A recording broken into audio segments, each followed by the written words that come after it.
Olá, o objetivo desse vídeo é mostrar uma relação entre a função afim e as grandezas físicas, tá?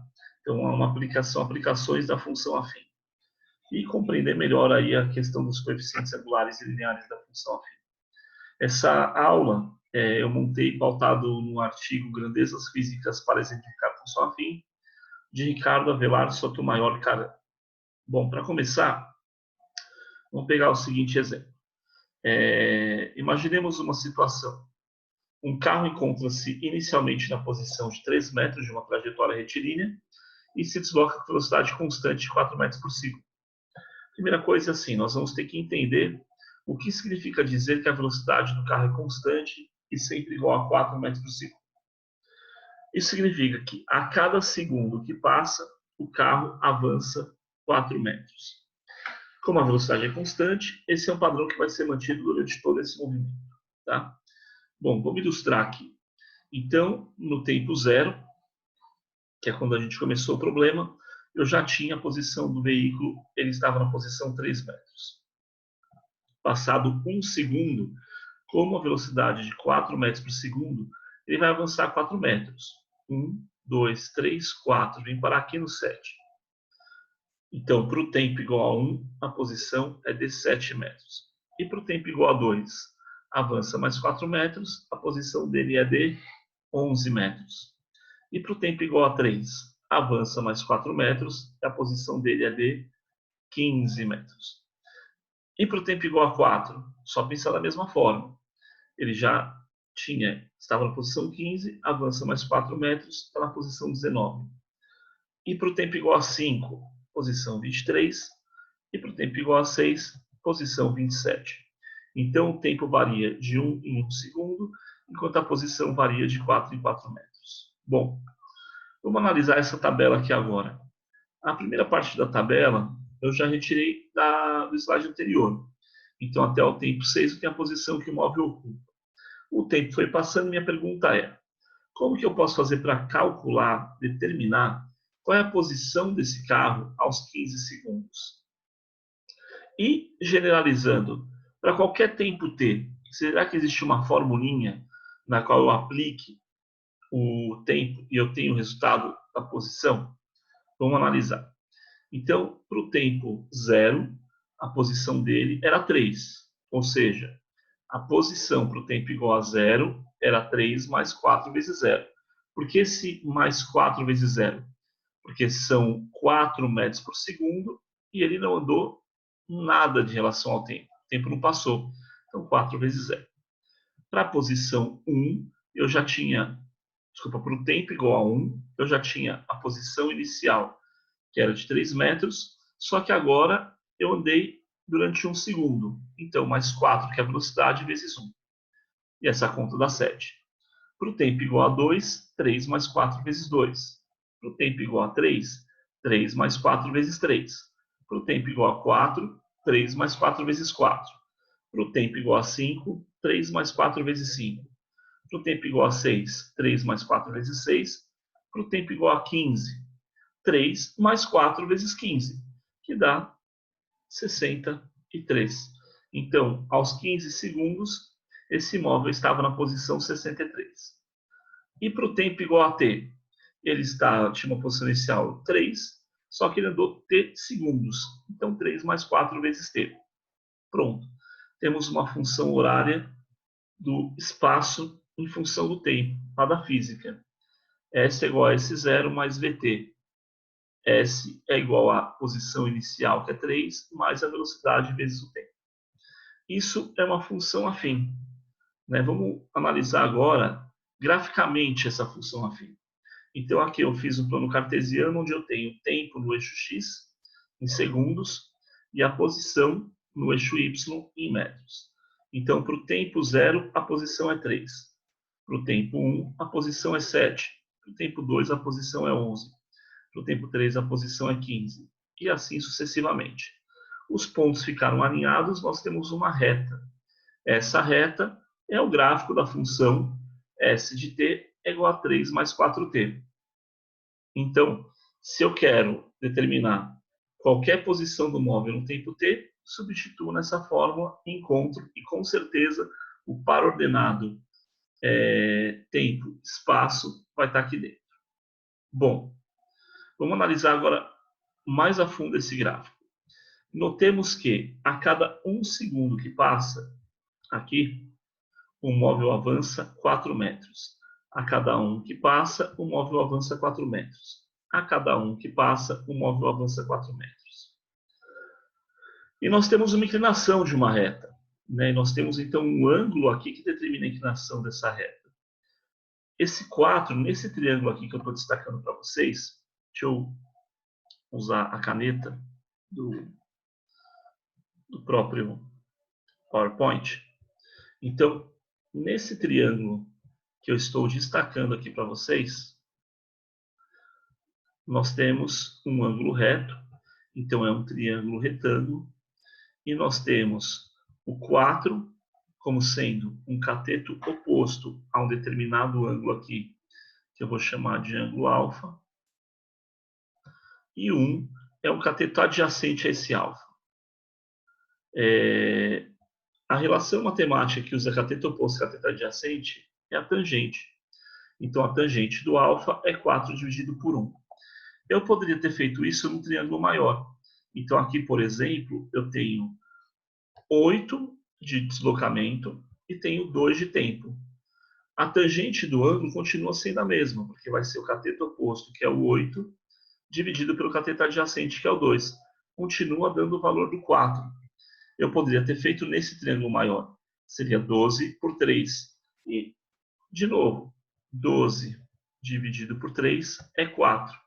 Quando eu estou fazendo essa divisão, eu estou fazendo variação do espaço dividido pela variação do tempo, que nada mais é do que o cálculo da velocidade. Então, algumas conclusões nós podemos ter. A razão entre posição e tempo é constante, é igual a 4, que nada mais é do que a nossa velocidade, e que a tangente desse ângulo alfa é o cateto oposto pelo cateto adjacente, é o ΔS sobre ΔT. Então, no nosso triângulo, a velocidade do automóvel é o valor da tangente do alfa, cateto oposto por cateto adjacente. Na função afim, esse alfa recebe o nome de coeficiente angular. Então, olha lá, pegando a denominação da física, onde nós temos a lei da função era S de t igual a 3 mais 4t, onde 3 é espaço quando o tempo é zero e 4 é a velocidade, que é a tangente do alfa, comparando com a função afim, que é fx igual a x mais b, o 3 está fazendo o papel do b, ele é o coeficiente linear, é o valor da f de x quando x é igual a zero, e o 4 está fazendo o papel do coeficiente angular, que é a tangente de alfa. E aí, quanto maior o valor dessa tangente, maior a inclinação gráfica, porque você passa a ter um deslocamento, pensando na física, um deslocamento maior no mesmo espaço de tempo. Então, quanto maior o valor da tangente do alfa, mais inclinado é seu gráfico.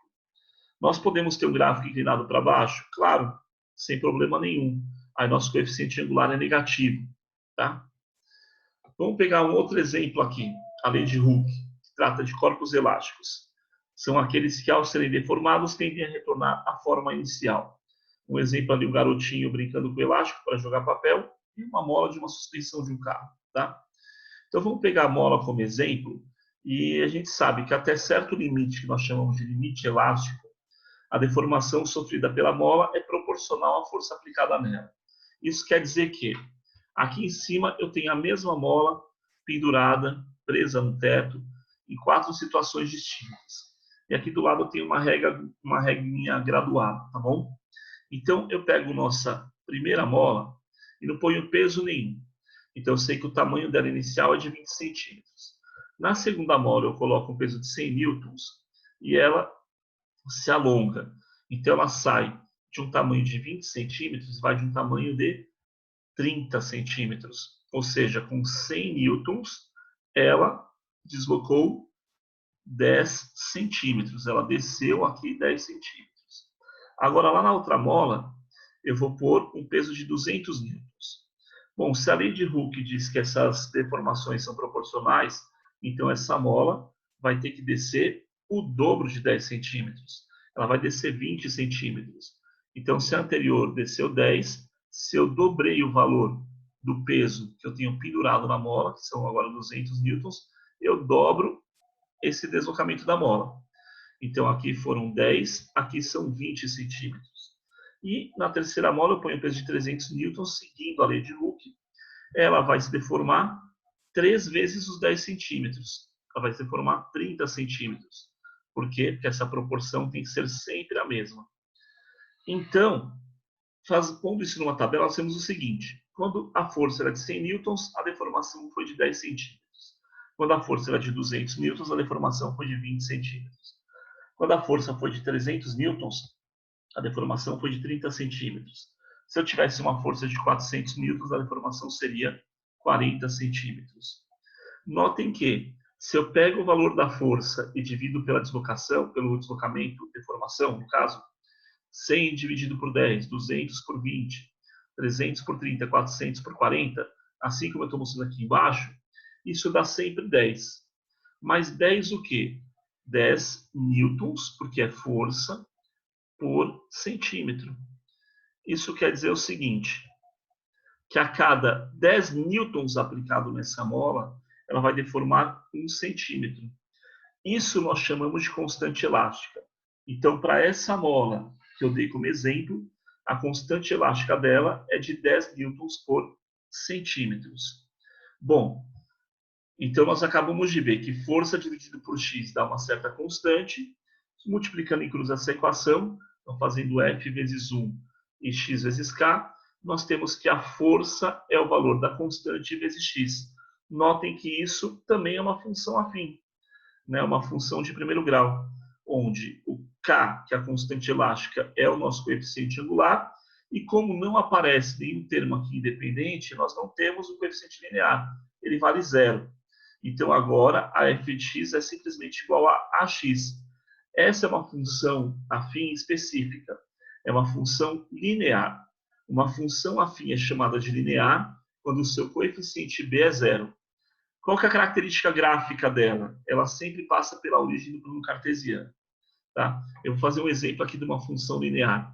Eu pus propositalmente o coeficiente angular negativo, a gente vê o que acontece. Então, f de x igual a menos 2x. Então, se o x vale zero, menos 2 vezes 0 dá 0. Já coloquei ali o ponto 0, 0. Se o x vale 1, menos 2 vezes 1 dá menos 2. Então, quando o x é 1, o y vale menos 2. Os pontos são alinhados. Como eu sei que é uma função afim, caso específico linear, a representação gráfica é uma reta. 2 pontos são suficientes para traçar uma reta. Eu só vou marcar mais alguns para ver que está certo mesmo. Ó. Então, quando o x vale 2, menos 2 vezes 2, menos 4. Perfeito, está lá embaixo. Por isso o valor negativo também. Quando o x vale menos 2 vezes menos 2, dá 4 positivo. Então, esse é um exemplo de gráfico com coeficiente angular negativo. Se o coeficiente angular é negativo, a nossa reta é decrescente. Então, analisando do lado esquerdo para o lado direito, o nosso gráfico cai decrescente. Do lado esquerdo para o lado direito, se por um acaso crescesse, como o exemplo anterior do carro, seria uma função crescente. Tá bom? E a questão da tangente continua valendo aqui. Né? Só que agora é uma tangente negativa. O cateto oposto continua valendo 2, o cateto adjacente continua valendo 1, então eu faço 2 dividido por 1 dá 2. Como é decrescente, eu coloco o negativo. Então, isso eu já tinha comentado antes, que intercepta o eixo na origem. Né? Então, a tangente do ângulo alfa é o cateto oposto ao cateto adjacente. Eu tomei a liberdade já de pôr o valor negativo. Então, por exemplo, para esse ponto aqui, o cateto oposto vale menos 3, que é essa medida que eu estou destacando. E o cateto adjacente vale 1,5. Menos 3 dividido por 1,5, menos 2. Para qualquer triângulo, retângulo, que eu fizer aqui nesse gráfico, que seja semelhante a esse inicial, eu vou ter sempre a tangente do alfa igual a menos 2. Então, é importante ver que O coeficiente angular de uma função afim determina a sua inclinação. Se ele é positivo, a função é crescente. Se ele é negativo, a função é decrescente. O coeficiente b determina onde a função intercepta com o eixo y. Se é uma função linear, sempre vai interceptar no ponto 0 e 0. E vimos que as funções afim, elas são utilizadas na física. Eu dei dois exemplos aqui, na função horário do espaço, de um movimento uniforme, e na lei de Hooke. Mas em várias outras áreas da física, essa função é utilizada. Eu espero que tenha ajudado aí a compreensão do conceito de função afim dos coeficientes. Se tiver alguma dúvida, é só deixar um comentário aí. Valeu!